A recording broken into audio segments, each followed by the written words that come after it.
통상 남쪽을 남유다라고 부르고 북쪽을 북이스라엘이라고 이렇게 부릅니다. 남쪽은 솔로몬의 아들 르호보암이 통치하게 되고 북쪽은 솔로몬의 신하였던 에브라임 사람 여로보암이 다스리게 됩니다. 솔로몬 때 이스라엘은 역사상 가장 큰 영토와 부를 소유했었죠. 그런데 점점 솔로몬이 죽은 이후에는 그 땅과 그 부를 조금씩 잃어가게 됩니다. 근데 북이스라엘의 경우 점점 쇠퇴를 하다가 한번 안정을 찾게 되는 그런 때가 있습니다. 그 안정을 찾게 했던, 거기에 기여했던 왕이 등장을 하는데, 그 왕이 바로 오늘 본문에 등장하는 오므리라는 왕입니다. 이 오므리라는 왕의 배경을 잠시 살펴보겠습니다. 북이스라엘의 여로보암이 22년을 통치하고 죽고 난 다음에 그의 아들 나답이 왕이 됩니다. 그런데 나답이 즉위한 지 1년이 조금 넘었을 때에 바하사라는 장군이 쿠데타를 일으킵니다. 그래서 이 장군이 나답을 죽이고 24년을 다스리게 됩니다.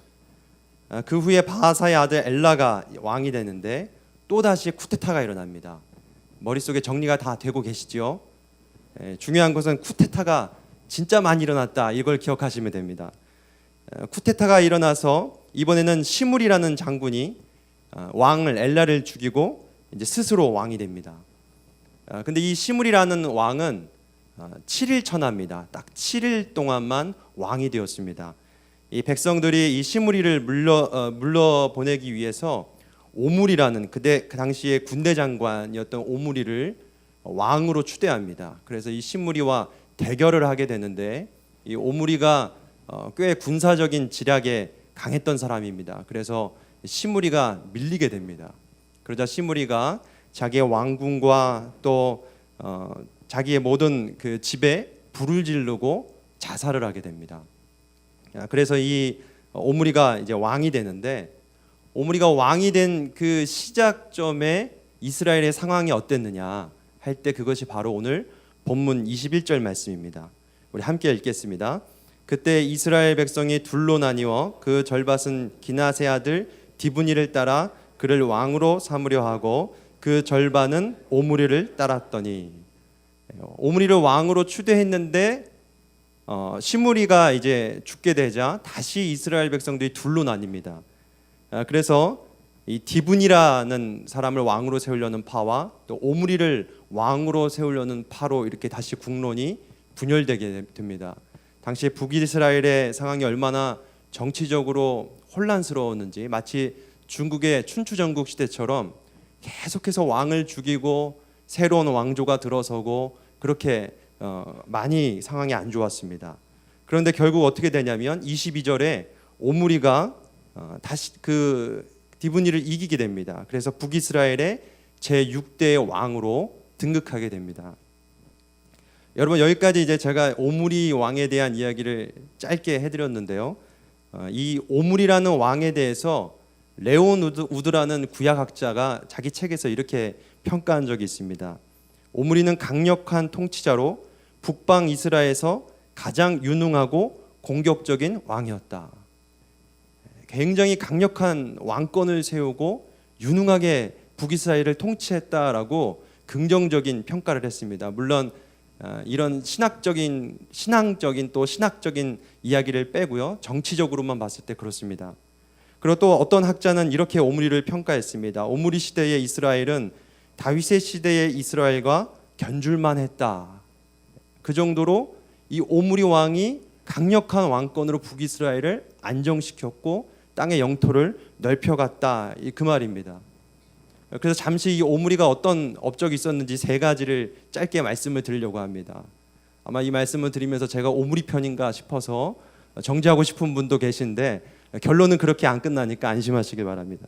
그 오므리에 대한 세 가지 업적입니다. 첫째는 오므리는 사마리아 산을 사서 거기를 북이스라엘의 수도로 삼습니다.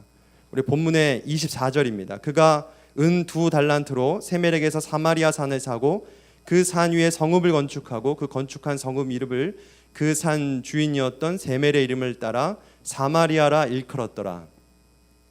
이때부터 이제 북이스라엘의 수도가 북이스라엘이 망할 때까지 사마리아가 됩니다.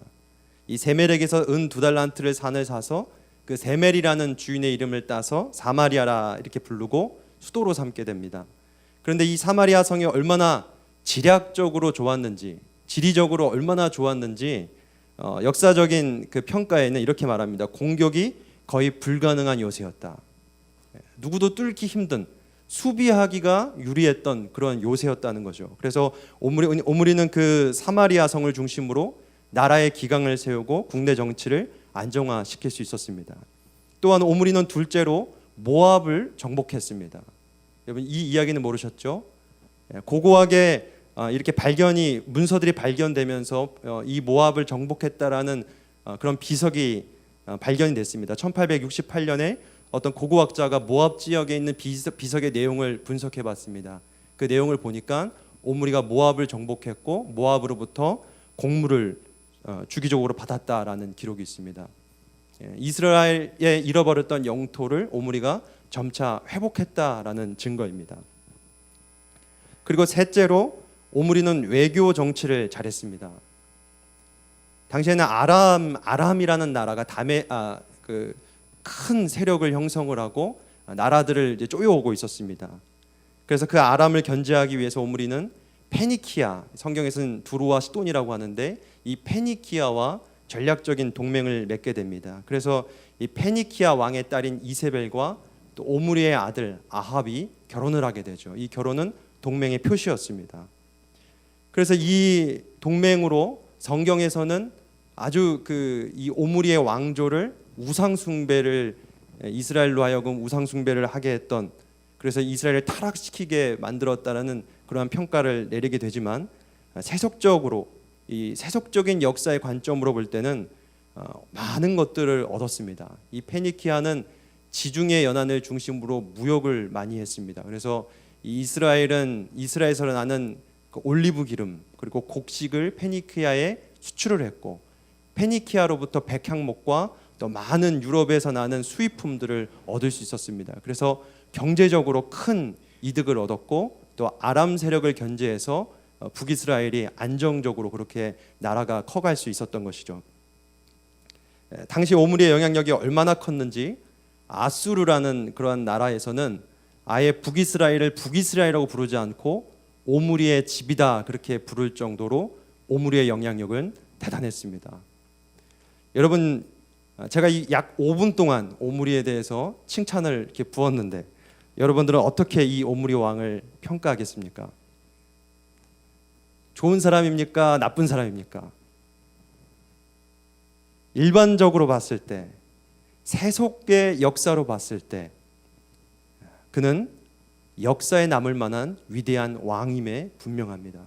그러나 성경의 평가는 전혀 다릅니다. 성경은 전혀 다른 관점으로 오늘 오므리의 왕의 업적을 평가하고 있습니다. 오늘 본문 25절을 우리 함께 읽겠습니다. 오므리가 여호와 보시기에 악을 행하되 그 전에 모든 사람보다 더욱 악하게 행하여. 아마 오므리가 일반 역사 속에서 평가되었다면 이렇게까지 악평이 되지는 않았을 겁니다. 예를 들어서 로마의 역사에 기록이 되었다면 어떻게 기록이 되었을까요? 국가가 쇠퇴하고 있을 때 안정화시켰습니다. 그리고 외교적으로 국가의 위상을 크게 올린 왕입니다. 아마도 그는 위대한 왕이었다 그렇게 평가되었을 겁니다. 그러나 이 열왕기를 쓴 역사가는 일반 역사와는 전혀 다른 관점으로 이 오므리를 평가합니다. 뭐라고 평가하냐면 그를 악했다라고 평가를 합니다. 그것도 그 전에 모든 사람보다 더욱 악하게 행했다라고 그렇게 말을 합니다. 왜 이런 평가를 내릴까요? 열왕기의 저자는 역사를 보는 그 관점에 있어서 일반 역사의 관점과는 전혀 다릅니다. 세속 역사의 관점과는 전혀 다른 관점을 갖고 있습니다. 그 차이점은 오늘 본문에 등장하는 여호와 보시기에라는 그 관점 때문입니다. 그는 여호와 보시기에 어땠는지 역사를 평가하고 있습니다. 여호와 보시기에라는 말은 히브리어를 직역하면 여호와의 눈입니다. 여호와의 눈에 어땠는지. 여러분, 우리가 어떤 사람들인지 분명하게 인식하시길 바랍니다. 우리는 세속의 역사로 평가받는 사람들이 아닙니다. 일반 역사 가운데 살아갈 때에 비록 이 땅에 발을 딛고 있지만 우리는 하나님의 눈으로 평가받는 그런 사람들임을 믿으시길 바랍니다. 우리는 이 세상을 똑같이 눈을 뜨고 보고 있지만 세상의 눈으로 이 세상을 바라보지 않습니다. 하나님의 눈으로, 여호와의 눈으로 세상을 평가하고 세상을 바라보고 세상을 분별하며 살아가는 주님의 백성들임을 믿으시길 바랍니다. 그래서 우리는 성공과 실패에 대한 기준이 세상과 다르죠. 소위 사람들이 말하는 성공, 사람들이 말하는 실패가 우리에게 그렇게 큰 의미가 없습니다. 그럼 무엇이 의미가 있는가? 여호와 보시기에 어땠는가? 하나님의 보시기에 우리는 어떠한 삶을 살고 있는가? 우리에게는 그것이 중요한 것입니다. 여러분, 주님의 눈으로 세상을 보시길 바랍니다. 주님의 눈으로 역사와 사회를 정확하게, 명확하게 평가하시길 바랍니다. 사람들이 말하는 소위 성공적인 삶을 살고자 그렇게 온 에너지를 집중하는 그러한 사람들이 아니라 하나님 보시기에 아름다움, 하나님 보시기에 성공적인 그러한 삶을 살아내는 신일교회 성도님들이 다 되시기를 주님의 이름으로 축복합니다. 여러분, 우리의 다음 세대들에게 그 눈을 열어줘야 합니다. 이 땅에서는 일반적인 역사만 있는 것이 아닙니다. 여러분, 이 땅에서는 세속의 역사만 이 땅에 존재하는 것이 아닙니다. 우리가 학교에서 배웠던 국사와 세계사만 이 땅의 역사로 있는 것이 아닙니다. 그것은 누군가의 관점입니다. 어떤 역사가의 관점일 뿐입니다. 여러분, 그것이 진리가 아닙니다. 진리는 무엇이냐? 하나님 보시기에 어떤가? 하나님 보시기에 선한가? 하나님 보시기에 악한가? 우리는 전혀 다른 역사를 갖고 있는데 하나님 보시기에 어떤가에 대한 역사를 우리는 살고 있음을 믿으시길 바랍니다. 우리 자녀들에게 그것을 가르쳐야 됩니다. 하나님이 기준이 되신다는 것을. 이 땅의 역사에 하나님이 기준이 되십니다. 그분의 평가로 쓰여지는 역사가 있습니다. 그것은 믿음의 눈으로만 보입니다. 그것은 하나님의 눈을 우리에게 열어줄 때 보입니다. 그러한 역사관, 그러한 신앙관이 우리 자녀들에게 가르쳐주고 그들의 눈이 트여질 줄 믿습니다. 오늘날은 윤리가 무엇인지, 도덕이 무엇인지에 대해서 정의 내리기 참 어려운 시대입니다. 근대까지만 해도 모던 시대라고 하죠. 그 모던 시대까지만 해도 적어도 사람들 간에 말할 때 도덕이 무엇인지, 윤리가 무엇인지 대화가 가능했습니다. 어떤 기준이라는 게 있었습니다. 그러나 지금은 모든 것이 상대화됐습니다. 상대화됐다는 것은 선이 무엇이고 악이 무엇인지에 대한 기준이 무너졌다는 것입니다. 모호해졌습니다. 나에게 이로운 것이, 나에게 유익한 것이 선이요 곧 도덕이 되었습니다. 현대 철학에서 말하는 것은 내가 이 땅의 중심입니다. 내가 느끼기에 선한 것이 선입니다. 내가 느끼기에 악한 것이 악입니다. 각자마다 선의 기준이 다릅니다. 모든 것이 모호하고 애매한 세상입니다. 그렇기 때문에 여러분, 하나님의 눈으로 볼 줄 아는 힘이 저와 여러분들에게 필요합니다. 분명하게 보아야 합니다. 사회에서 말한다고 그것이 정답이 아닙니다. 다수가 말한다고 해서 그것이 정답이 아닙니다. 그것이 진리가 아닙니다. 믿는 자들은 다수의 의견을 따라 사는 사람들이 아니라 하나님 보시기에 선이 무엇인지 그것을 분명하게 가르고 그 기준을 따라가는 사람임을 믿으시길 바랍니다. 세상과 하나님의 눈으로 세상을 볼 줄 아는 그 눈, 하나님의 눈으로 나를 볼 줄 아는 그 눈, 그것을 영적 분별력이라고 합니다. 우리가 많은 것을 구하지요. 그런데 무엇보다도 이 영적 분별력을 우리에게 주시기를 구하시길 바랍니다. 우리의 자녀들에게 하나님 영적 분별력을 주십시오. 학교에서 배운 대로 살지 않게 해주십시오. 다수가 말하는 것이 진리라고 생각하지 않게 해주십시오. 영적 분별력으로 하나님의 눈은 무엇을 보고 있는지, 하나님은 무엇을 진리라고 말하고 하나님은 무엇을 선으로 말씀하고 있는지 그 분별력을 우리 아이들이 갖게 해주십시오. 이렇게 기도하는 저와 여러분들이 되기를 바랍니다. 그렇게 해서 연애관이 바뀌어야 됩니다. 여기에 청년분도 계시고 젊은 분들 많이 계신데 우리가 연애를 할 때도 이 TV가 기준이 되었습니다. 연예인들이 어떤 연애의 본을 보이고 그것이 아름다운 것처럼 그것이 선이 되었습니다. 사랑관이라는 것, 그것이 연예인들이 보여주는 그것이 우리의 기준이 되었습니다. 여러분, 그것이 아니라 하나님 보시기에 아름다운 연애, 하나님 보시기에 아름다운 사랑을 우리가 추구해야 합니다. 회사 운영도 마찬가지요. 어떻게 운영해야 합니까? 이렇게 해야만 수지가 맞고, 이렇게 해야만 이익이 남고, 이렇게 하면 손해가 남기 때문에 사람들이 말하는 것을 따라가십니까? 그것이 아니라 하나님 보시기에 어떻게 해야 회사 운영이 옳은지를 분별해야 합니다. 그것이 손해면 따라가면 안 됩니까? 예수님 믿는 사람들은 그것이 손해라 할지라도 분명한 분별력을 갖고, 그것이 하나님 보시기에 옳은 길이라면 목숨 걸고라도 가는 것이 예수님 믿는 사람들입니다. 오므리는 영적 분별력이 없었습니다. 세상에서는 크게 성공했습니다. 일반 역사로 볼 땐 그는 위대한 왕입니다. 그러나 주님께는 악하다는 평가를 받았습니다. 여러분, 어떻게 할 것입니까? 영적 분별력이 없다면 아무리 달려가도 그것이 악한 길일 수 있습니다. 그것이 악한지도 모르고 달려가는 것 아무런 의미가 없습니다. 이 밤에 주님께서 우리에게 영적 분별력을 부어주셔서 이 혼탁한 세상을 분별하고 주님이 무엇을 원하시는지 분명히 깨닫고 하나님 보시기에 선한 길을 선택하여 살아가는 우리 모두가 되기를 주님의 이름으로 축원합니다. 그렇다면 구체적으로 오므리의 어떤 모습이 악했을까? 성경은 무엇을 악하다고 평가할까? 본문 26절 함께 읽겠습니다. 느밧의 아들 여로보암의 모든 길로 행하며 그가 이스라엘에게 죄를 범하게 한 그 죄 중에 행하여 그들의 헛된 것들로 이스라엘의 하나님 여호와를 노하시게 하였더라. 여로보암의 모든 길로 행했다, 그렇게 말씀을 하고 있습니다. 이스라엘이 남과 북으로 갈라지면서 북이스라엘을 다스렸던 여로보암은 한 가지 고민이 생겼습니다. 이 북이스라엘 백성들이 예배 드린다고 하여서 남유다에 있는 성전으로 가버릴까 봐, 그래서 남쪽으로 가버릴까 봐 그러한 걱정이 생겼습니다. 그래서 한 가지 계획을 세우죠. 열왕기상 12장 28절부터 30절까지 말씀입니다. 이에 계획하고 두 금송아지를 만들고 무리에게 말하기를 너희가 다시는 예루살렘에 올라갈 것이 없도다. 이스라엘아, 이는 너희를 애굽 땅에서 인도하여 올린 너희의 신들이라 하고 하나는 베델에 두고 하나는 단에 둔지라. 이 일이 죄가 되었으니 이는 백성들이 단까지 가서 그 하나에게 경배함이었더라. 여로보암이 하나님을 예배할 수 있는 하나의 대용물을 만듭니다. 북이스라엘 백성들에게 단과 베델, 북이스라엘의 하나는 남쪽 끝, 하나는 북쪽 끝입니다. 그래서 그 단과 베델에 금송아지를 하나씩 둡니다. 그리고 이제부터는 거기에 예배하라라고 그렇게 지시합니다.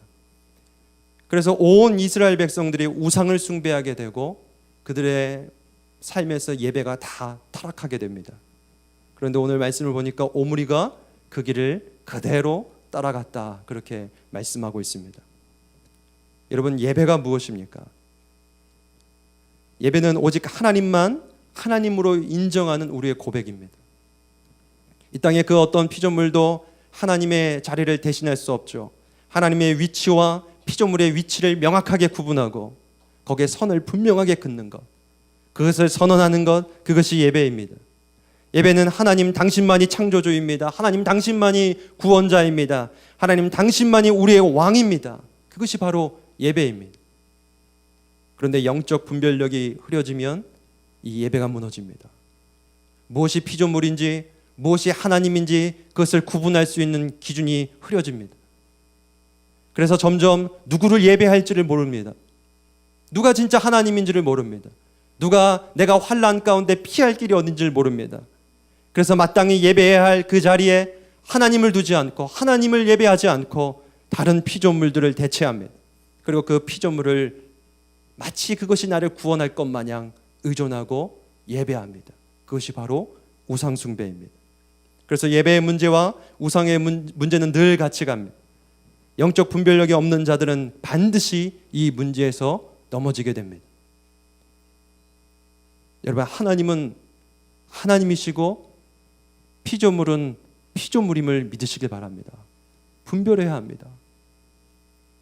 오므리는 다 잘했습니다. 그런데 눈이 흐렸습니다. 하나님의 눈으로 볼 줄 몰랐습니다. 그래서 피조물을 하나님의 위치로 올렸습니다. 그리고 피조물을 예배했습니다. 그뿐만 아니라 온 이스라엘 백성들을 그렇게 만들었습니다. 그래서 북이스라엘은 어떠한 영적 분별력도 없었고 어떠한 예배도 없었고 오직 우상만 그곳에 있었습니다. 하나님이 계실 자리에 돈을 올려놓고, 하나님이 계실 자리에 우리의 자녀를 올려놓고, 하나님이 계실 자리에 나를 올려놓고, 하나님이 계실 자리에 나의 상사를 올려놓는다면 그것은 우상입니다. 예배는 내려놓는 것입니다. 하나님 자리를 대신했던 모든 대체물, 대용문들을 다 끄집어내리고 오직 하나님만이 나의 하나님입니다. 그 선언이 예배입니다. 오늘 이 밤에 하나님께서 우리의 눈을 다 열어주시길 바랍니다. 내 더러워진 눈은, 죄악으로 물든 눈을 하나님 내려주시고 감게 하시고 여호와의 눈을 우리에게 허락하여 주옵소서. 세상이 말하는 하나님이 아니라, 세상이 말하는 구원자가 아니라 성경에서 말하는 그 하나님, 그 하나님을 옳게 보고 그 하나님만 하나님으로 보는 그 분별력을 우리에게 주시옵소서. 무너졌던 다 예배가 회복되기를 원합니다. 우상들이 다 무너지기를 원합니다. 이러한 역사가 오늘 밤에 일어날 줄 믿습니다. 하나님은 분별하여서 하나님을 하나님의 자리에 인정하고 예배하는 사람, 그 사람을 오늘 이 시간 찾으십니다. 역대하 16장 9절입니다. 우리 함께 읽겠습니다. 여호와의 눈은 온 땅을 두루 감찰하사 전심으로 자기에게 향하는 자들을 위하여 능력을 베푸시나니 이 일은 왕이 망령되이 행하였은즉 이후부터는 왕에게 전쟁이 있으리라. 아멘. 이 말씀은 선지자 하나니가 유다 왕 아사에게 주신 말씀입니다. 북이스라엘의 왕 바아사가 유다를 쳐들어왔습니다. 그때 아사 왕이 두려웠습니다. 북이스라엘이 훨씬 셌기 때문에 두려워서 아람 왕 벤하닷을 도움을 요청합니다. 벤하닷에게 성전과 또 왕궁에 있는 은과 금을 다 꺼내줘서 좀 도와달라고 그렇게 도움을 구할 때 하나니아가 와서 한 말씀이 오늘 이 말씀입니다. 하나님은, 하나님의 눈이 온 땅을 두루 감찰하면서 어떤 사람을 찾느냐? 전심으로 하나님을 향하는 자들, 전심으로 하나님을 찾는 자들, 온 마음으로 하나님을 예배하는 자들을 지금도 찾고 계시고, 왜 찾느냐? 오늘 말씀을 보니까 능력을 베푸시기 위해서, 그 사람들을 찾아서 능력을 베풀고 정말 그들이 예배하는 자로 하나님을 인정하는 삶을 유지시켜 나갈 수 있도록 그렇게 하나님은 그런 사람들을 찾고 있다. 그런데 왜 아람의 베나닷을 의지하였느냐? 선지자는 그렇게 아사왕을 책망하고 있는 것입니다. 여러분, 오늘 우리가 눈을 열어 보십시오.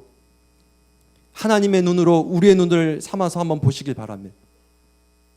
하나님의 역사 가운데 위대한 사람은 누구입니까? 하나님의 역사 가운데 하나님이 찾는 사람 누구입니까?